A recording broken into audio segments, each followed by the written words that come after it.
Party ఫిరాయింపు ఎమ్మెల్యేలపై BRS కు మరోసారి ఆయుధాలు ఇచ్చింది కాంగ్రెస్. మున్సిపల్ ఎన్నికల్లో ముగ్గురు బీఆర్ఎస్ ఎమ్మెల్యేలకు షాక్ ఇచ్చింది కాంగ్రెస్.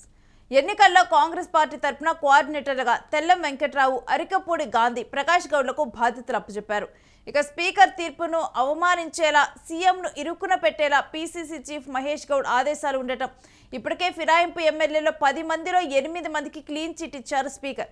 ఇక ఫిరాయింపులకు ఆధారాలు లేవంటూ స్పీకర్ చెప్పడం జరిగింది. అయితే తాము కాంగ్రెస్లో చేరలేదని చెప్పుకుంటున్న ఎమ్మెల్యేలు తమకు కోఆర్డినేటర్ల పదవులతో సంబంధం లేదంటూ కూడా ఇప్పుడు ముగ్గురు ఎమ్మెల్యేలు అంటూ ఉన్నారు.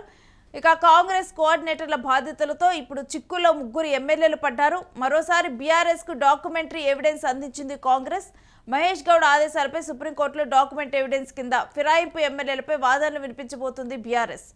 మహేష్ గౌడ్ ఆదేశాలపై కాంగ్రెస్ పార్టీలోనూ చర్చ జరుగుతోంది. వాళ్ళు ఏ పార్టీలో ఉన్నారో తమకైనా చెప్పాలంటున్నారు కార్యకర్తలు.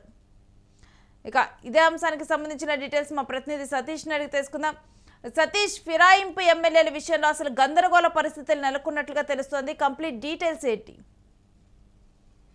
కాంగ్రెస్ పార్టీలో చేరినటువంటి 10 మంది ఎమ్మెల్యేలు, ఫిరాయింపు ఎమ్మెల్యేలు పరిస్థితి ప్రస్తుతం అధోగతిగా మారింది. దాంట్లో ముఖ్యంగా ఇప్పటికే స్పీకర్ గడ్డం ప్రసాద్ ఏదైతే కొన్ని క్లీన్ చిట్ ఇచ్చారో 8 మంది ఎమ్మెల్యేలు కాంగ్రెస్ పార్టీలో లేరు, వాళ్ళు బీఆర్ఎస్ పార్టీలోనే ఉన్నారు. పార్టీ మారలేదు, వాళ్ళు బీఆర్ఎస్ పార్టీలో ఉన్నామని చెప్పేసి కూడా ఆయన క్లీన్ చిట్ ఇచ్చిన పరిస్థితి ఉంది. ప్రస్తుతం ఏదైతే క్లీన్ చిట్ ఇచ్చిన తర్వాత ఈ మున్సిపల్ ఎన్నికల వేళ అరికేపూడి గాంధీ, రాజేంద్రనగర్ ఎమ్మెల్యే టి ప్రకాష్ గౌడ్, అలాగే భద్రాచలం ఎమ్మెల్యే తెల్లం వెంకట్రావు, వీళ్ళకి కూడా మొత్తం ముగ్గురు ఎమ్మెల్యేలకు కోఆర్డినేషన్ పదవులు ఇచ్చిన పరిస్థితి ఉంది. అది మహేష్ కుమార్ గౌడ్, పిసిసి మహేష్ కుమార్ గౌడ్, అలాగే మీనాక్షి నటరాజన్, ఇన్ఛార్జ్ మీనాక్షి నటరాజన్, వీళ్ళ ఆధ్వర్యంలో ఇవి అన్నీ కూడా వెళ్ళిన పరిస్థితి ఉంది. సో దీనికి సంబంధించి ఇప్పటికే అఫీషియల్ నోట్ కాబట్టి, కాంగ్రెస్ పార్టీ నుంచి అఫీషియల్ నోట్ కాబట్టి ఆ నోట్లో ఈ ముగ్గురి పేర్లు కూడా ఉన్నాయి. దీనికి సంబంధించి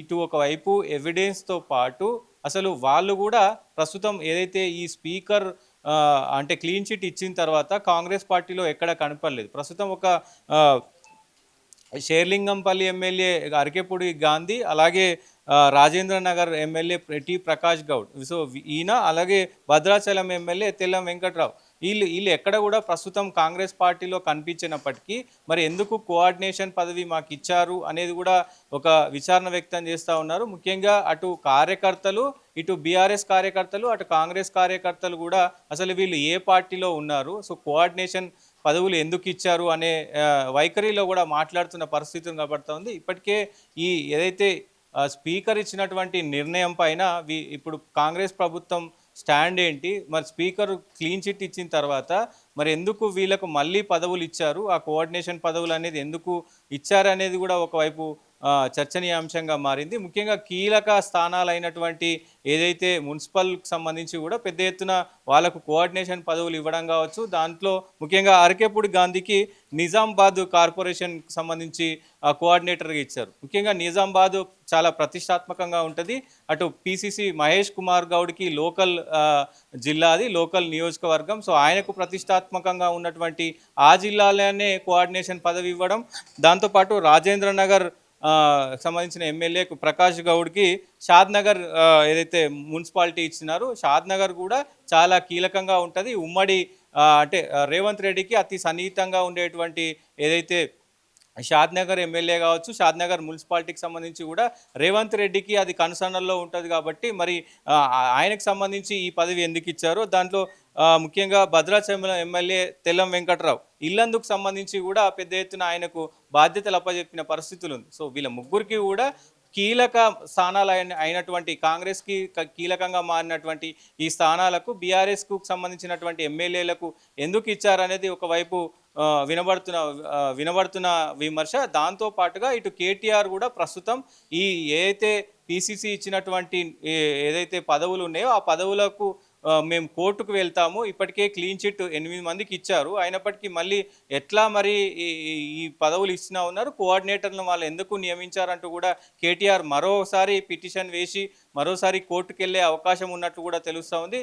దీనిపైన పెద్ద ఎత్తున ఇటు కాంగ్రెస్ పార్టీలో మహేష్ కుమార్ గౌడ్, అలాగే మీనాక్షి నటరాజన్ తీసుకున్నటువంటి నిర్ణయం పైన కూడా పెద్ద ఎత్తున ఇటు స్పీకర్ గడ్డం ప్రసాద్ కావచ్చు, అలాగే రేవంత్ రెడ్డికి కూడా ఇది పెద్ద ఎత్తున తలకాయ నొప్పిగా మారుతుంది కాబట్టి, ఎందుకంటే స్పీకర్ తీసుకున్న నిర్ణయాన్ని అందరూ అటు పార్టీలో ఉన్నట్టు కాంగ్రెస్ పార్టీ అయినా ఇటు బీఆర్ఎస్ పార్టీ అయినా సో ఎవరైనా అంటే ఒక నిర్ణయం స్పీకర్ ఒక నిర్ణయం తీసుకుంటే దానికి కట్టుబడి ఉండాలి. అంటే స్పీకర్కి ఒక ఉందాతనం ఉంటుంది. స్పీకర్ నిర్ణయాన్ని గౌరవించినట్లయితే ఈ నిర్ణయాన్ని పరిగణలోకి తీసుకోవాలి. కాబట్టి మరి ఎందుకు స్పీకర్ క్లీన్ చిట్ ఇచ్చిన తర్వాత మళ్ళీ కాంగ్రెస్ పార్టీ ఇలాంటి నిర్ణయాలు తీసుకుందనేది కూడా ప్రస్తుతం కాంగ్రెస్ పార్టీలోనే మొత్తం కూడా అతలాకుతలంగా మారుతున్న పరిస్థితి కనబడతా ఉంది.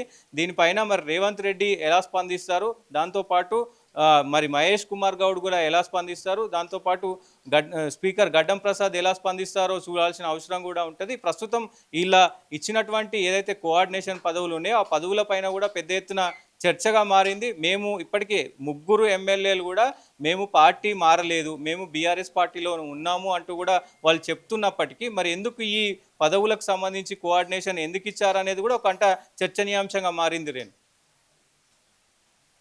మహేష్ గౌడ్ ఆదేశాల మీద కూడా చర్చ జరుగుతూ ఉంది. ఈ విధంగా స్పీకర్ క్లీన్ చిట్ ఇచ్చిన తర్వాత మరలా కూడా వీళ్ళకి బాధ్యతలు అప్పచెబుతూ కూడా ఆయన కోఆర్డినేషన్ బాధ్యతలు అప్పచెప్పడం, ఈ ఆదేశాల మీద చర్చ జరుగుతుంది. మరొక వైపు ఈ ఆదేశాలతో కూడా ఇప్పుడు ఎవరైతే మేము కాంగ్రెస్లో చేరలేదు బీఆర్ఎస్లోనే ఉంటున్నామని చెప్పినటువంటి ఆ 3 పరిస్థితి కూడా అయోమయంగా మారింది.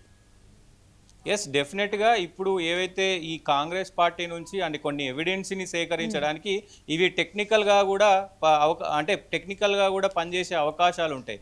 ఏదైతే వాళ్ళు టెక్నికల్ అంశాలను పరిగణలోకి తీసుకొని క్లీన్ చిట్ ఇచ్చారో ఇప్పుడు టెక్నికల్గా ఏఐసిసి కావచ్చు, ఇక్కడ పిసిసి కావచ్చు, ఆ రెండుకు సంబంధించి గాంధీ భవన్ నుంచి ఆ నోట్ అంతా రిలీజ్ అయింది కాబట్టి మొత్తం కూడా అది పేపర్ రూపంలో ఉంటుంది కాబట్టి సో అది మళ్ళీ కోర్టుకు సబ్మిట్ చేసే అవకాశం ఉంది. సో మళ్ళీ కూడా వాళ్ళపైన విచారణ జరిపే అవకాశం ఉంటుంది. మరి ఒకవేళ అది అటు కోర్టు ధిక్కరణ కావచ్చు, ఇటు స్పీకర్కు సంబంధించి కూడా మరి స్పీకర్ నోటీస్ను స్పీకర్ ఇచ్చినటువంటి మాటను కూడా షోకాజ్ చేశారంటూ షోకార్డ్ నోటీసులు ఇచ్చే అవకాశం కూడా ఉంటుంది. సో మరి దాని తర్వాత ఇప్పుడు కేటీఆర్ తీసుకోబోయే నిర్ణయం పైన కూడా ఒకంత ఉత్కంఠం నెలకొందని చెప్పుకోవచ్చు. రేణు, ముఖ్యంగా వీళ్ళు 3 మరి కాంగ్రెస్ పార్టీ కావాలనే ఇలా చేస్తుందా అనే ధోరణిలో కూడా ప్రస్తుతం వాళ్ళు మాట్లాడుతున్న పరిస్థితులు కనబడతా ఉన్నాయి. మరొకసారి ఈ ప్రూఫ్స్ కోర్టుకు వెళ్ళనుంది బీఆర్ఎస్, రైట్?